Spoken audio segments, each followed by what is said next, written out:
Every year, February 14th arrives, bringing roses, handwritten notes, silent expectations, and sometimes complex feelings.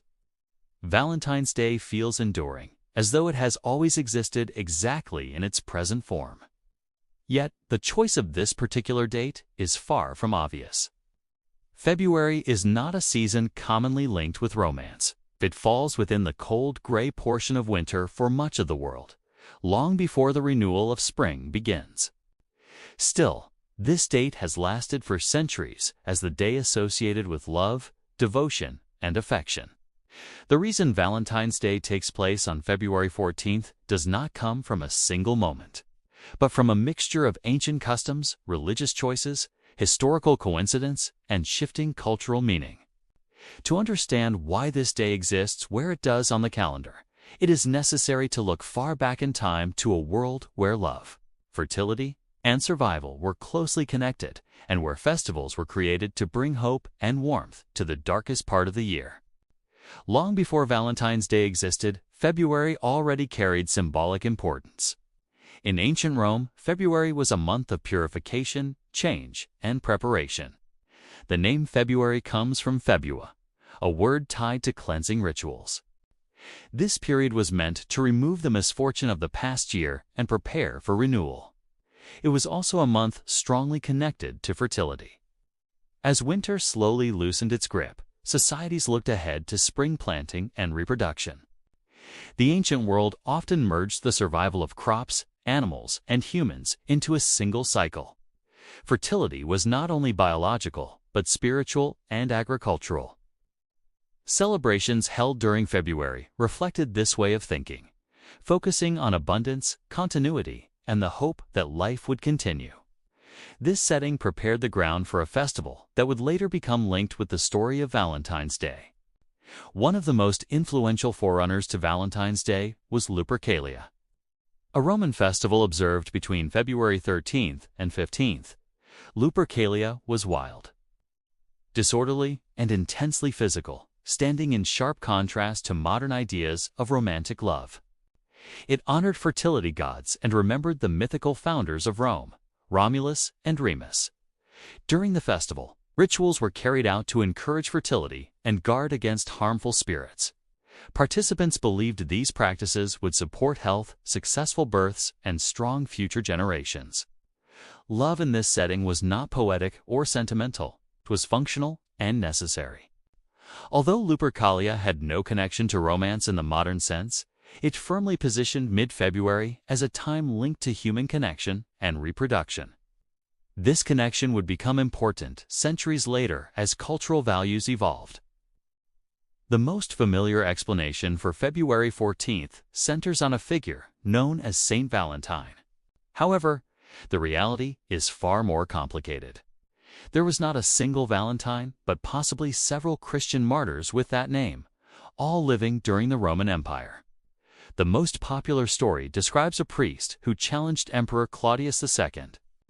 According to the legend, Claudius believed unmarried men made stronger soldiers and prohibited marriages for young men. Valentine, who believed love and marriage were sacred, secretly performed weddings regardless. When discovered, he was imprisoned and eventually executed. Another version claims, Valentine befriended the jailer's daughter and sent her a note signed from your Valentine before his death. Whether this truly occurred is unknown, but the story endured. What is certain is that Saint Valentine was executed around February 14th, sometime during the 3rd century. This date of martyrdom became important to the early Christian church. By the 5th century, Christianity was spreading rapidly, and church leaders faced a challenge. Pagan festivals such as Lupercalia were deeply rooted in Roman culture. Instead of removing them completely, the Church often transformed them. In 496 AD, Pope Gelasius I declared February 14th as St. Valentine's Day. This decision effectively replaced Lupercalia with a Christian feast day. While the Church did not initially promote romance, it redefined the date around sacrifice, devotion, and moral love.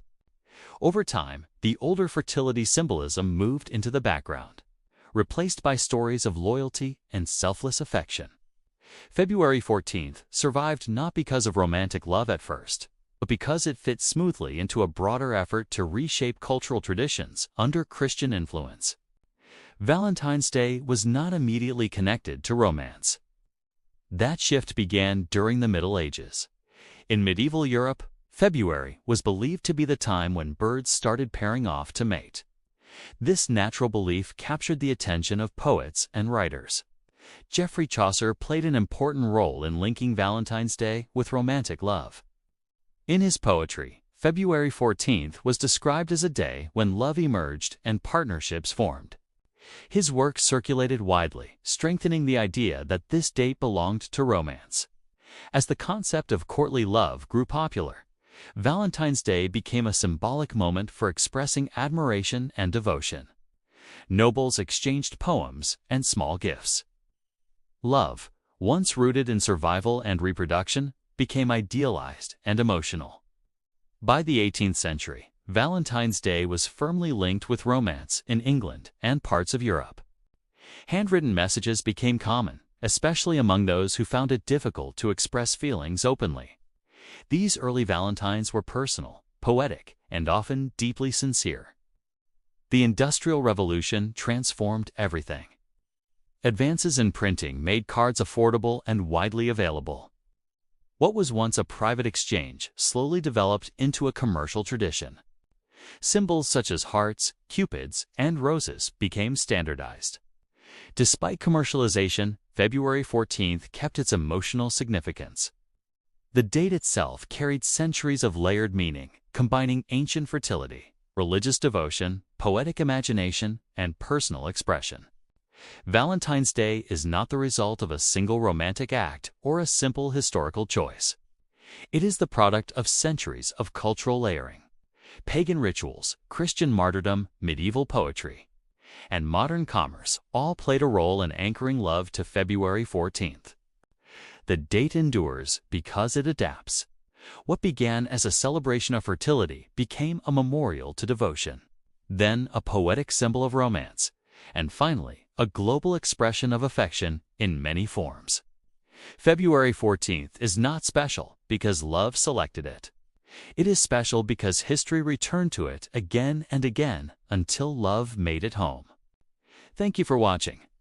Don't forget to like, subscribe, and stay tuned for more stories woven through the smallest details.